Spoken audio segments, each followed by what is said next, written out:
welcome to Sending Housing News.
Nestled in the beating heart of Angwan Nasara, Ruga Mararaba is a vibrant community, boldly facing challenges and navigating through adversity with unwavering resilience.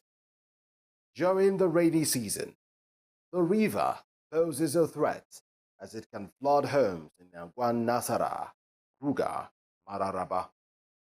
Chief Audu Tafa, the traditional ruler of Sabongeri, sheds light on the harsh living conditions and the community's ongoing struggle with essential amenities. Reliable water sources is not available to them as they depend on vendors, locally known as Merua, for water.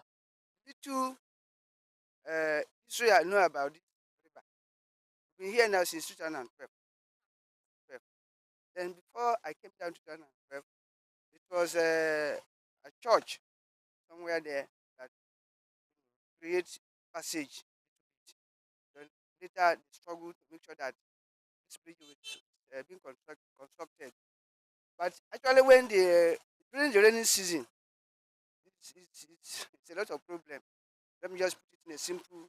It's a lot of problem because once rain start falling, if the heavy rain becomes up, nobody will be able to cross the river or cross the river. Nobody.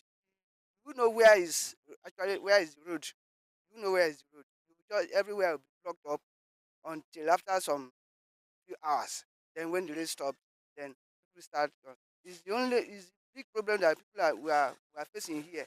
The only source of water we have here is all these people that have boreholes. This Merua, this outside people that sell Merua. Likewise myself. That's where we are living. Like, before this fuel subsidy problem, the truck of water then is 14. They sell it maybe 250, 300, but now it's 500, now it's 600 naira. Blessing Omachi, a resident for over 7 years, highlights the challenging living conditions, emphasizing the lack of access to quality education, road, security, and healthcare. Despite these hardships, the community faces steep house rent rates, with a single room reaching close to 80,000 naira. I've been in this place for over 7 to 8 years now. The living condition is not friendly. Where there is no water, just few borehole, buy water in this place. Like truck is 600. Now that is before 600. Now it's up to 800 per truck. Sometimes there is no light. That will carry rubber up and down looking for water. The government hospital here is not functioning well. Government school is nothing to write home about. Not good at all. The government school is just all this. The way children go to school without no slippers, no sandals. So we cannot even put our children in government school because it's bad influence. Children going there. The rents are expensive. They are expensive. It's not like single room in this place. It's up to 80, and there's no water. 80,000 for single room, and you share toilet. 80,000. While education is one of the basic gain in life, Sir Benson, a dedicated school owner, emphasizes the community's eagerness for education and the critical need for improved infrastructure. Initially, I was thinking that maybe this part of the world, they don't like going to school. But if you look at my school now, the majority of the students, they are from this part of the world. Many of them, they are outside. So the school is, I mean, the people here, they have interest in education. Very, very. Damuwanmu, kin ga dai damuwanmu na farko, kin ga gada ga ta ita ce muna da damuwa kwarai da mu ne ke ɗan haɗa mutanen unguwa mu ne ke yin. Kina ganin wannan hanya tun daga maraba, tun daga maraba har ta kai ta ba kwalta. Ba mu da ruwa, ba makarantar gwamnati. In the midst of these challenges, Angwan Nasara sent out a resounding plea for better living conditions, improved education, and infrastructure. The question lingers: will the authorities answer this call? Time holds the key as this community presses on the hope of a brighter tomorrow. It's good news. Are you a stakeholder in the built environment, or you are looking for an authentic, credible source for housing and construction news in Africa? You now have an opportunity. Africa International Housing Show has now created a unique opportunity for you by establishing a full-fledged housing television, the first of its kind in Africa. You can now access information on home ownership, rental, building materials, finance, real estate, and insurance, among others, all on Housing TV Africa, channel 149 on StarTime. We don't have road. And you see, at times, if it is raining, you will see a lot of people will go by the roadside. There will be throw dirt on the main road. We also doesn't have toilet. You see a toilet, you still have to 30 tenants, they are using one. You can't leave your door open, go and buy something. Before you will know, Babambola will enter. By the time you will take them to police station, 1 hour is too much. The police people will release them. In fact, we don't know what is happening. This is the situation with many citizens in not just Nigeria. Are we ready for this conversation? What is the plight of an average Nigerian citizen in regards to housing? Housing is a fundamental human right, and these issues must be addressed.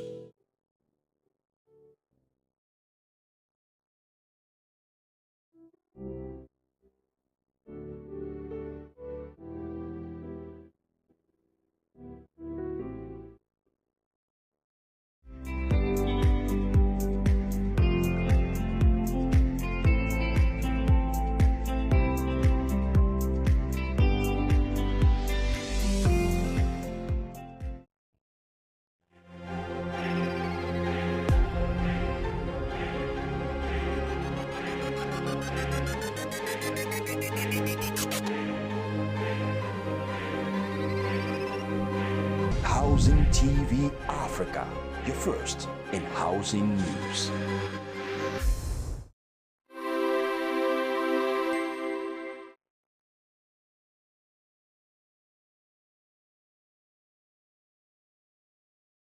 In Nigeria, like in many other developing nations of the world, housing problems are multidimensional.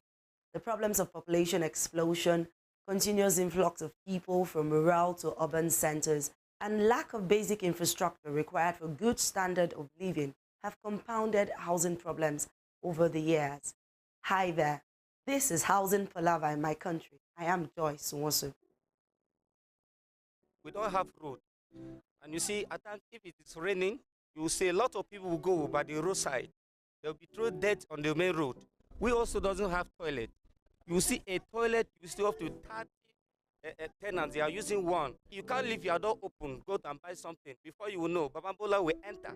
By the time you will take them to police station, 1 hour is too much. The police people will release them. In fact, we don't know what is happening. Your plight, your concerns, your issues related to housing, livelihood, and social development. This is why we have established Housing TV Africa. Keep a date with us on StarTimes and DSTV 247. Housing TV Africa, your first in housing news. Many Nigerians, especially those living in the cities, have one tale of woe or the other to tell about their ordeal in the hands of landlords. For some people, they have had terrible experiences in the hands of landlords whose power seems to be growing unchecked. And since shelter is one of the basic necessities of life, many are determined to acquire this essential need. On this program, we will keep you apprised on housing matters and plausible solutions. Who checks the power of the landlord? Do you know the tenancy laws in your state? Stakeholders are worried that despite government's claims of formulating policies to provide shelter for an appreciable percentage of its citizenry, there are no indicators to justify these claims. On this program, you will enjoy real-time housing problems you and I can learn from as we explore everyday tenant and landlord relationships, agent and tenancy agreements, just to mention a few. We'll take a short break. Please stay with us. Brigadier General Tunde Reyes, retired, the president and founder of First World Communities, says there is need to come up with policies that will address the affordability issue, which is the biggest obstacle to large-scale delivery of affordable housing. We need to come up with policies that will address the affordability issue, because affordability is the biggest obstacle to large-scale delivery of affordable housing. Even where developers have capacity to deliver large number of houses, the fact that off-takers cannot afford them will not help them to progress to another phase. So if we can find a way to create policies or products or an environment that will bridge that affordability, then we will start to unlock other possibilities in the housing industry.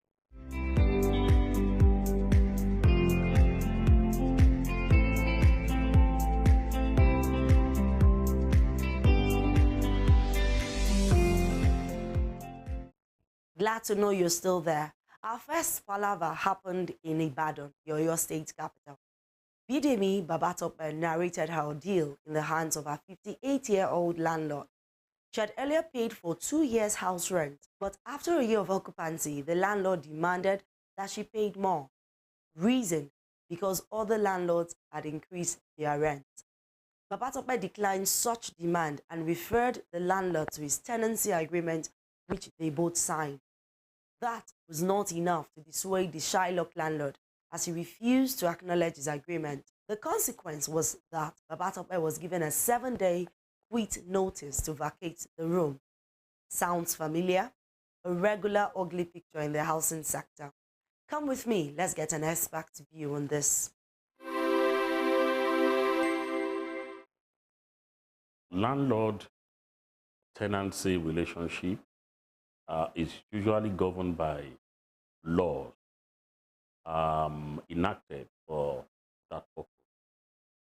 And of course, the landlord-tenant relationship, the laws enacted for that purpose are mostly favorable to the tenant.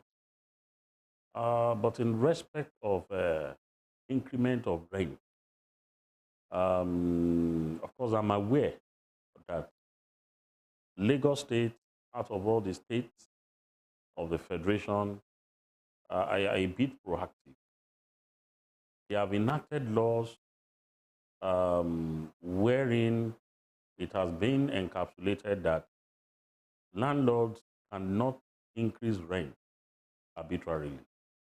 Now, from the scenario you just gave, if the tenancy agreement specifically stipulates that the landlord cannot increase rent without the consent of the tenant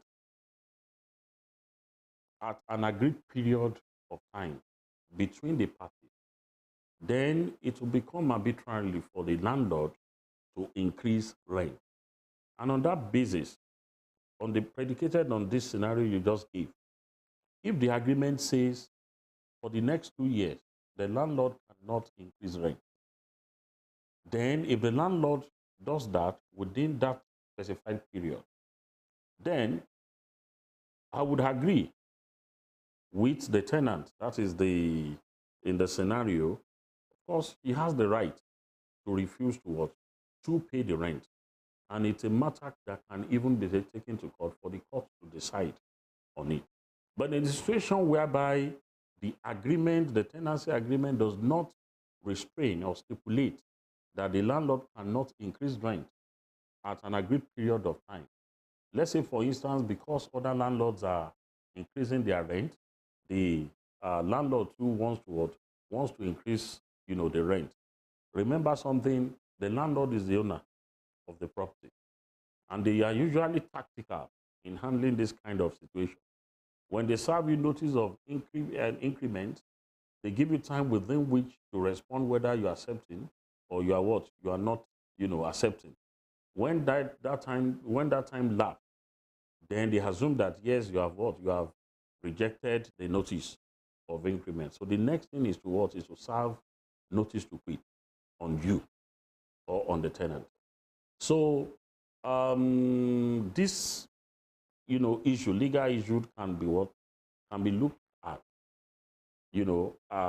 at two instances. One, if the tenancy agreement says the landlord cannot increase for a period of time, if the landlord decides to increase the rent at that agreed period, then the tenant has the right to refuse to pay, because the agreement signed by the two of them or executed by the two of them is binding on the parties. And that cannot be varied, except there is what? There is a written agreement between the landlord and the tenant again. If the second leg is, if the tenancy agreement does not stipulate, and let's say, for instance, the tenant pays the rent for the tenancy period, let's say 2020 and 2023, and all of a sudden the landlord increases the rent, maybe because of the surrounding circumstances and all that, then I'm afraid the tenant, is left with no other option. Is not protected by the law. Whether he likes it or she likes it, he just has to what? He has to support. So unfortunately, I think maybe that is what happened in the scenario you just painted. That is my humble view. Housing TV Africa, your first in housing development broadcasting.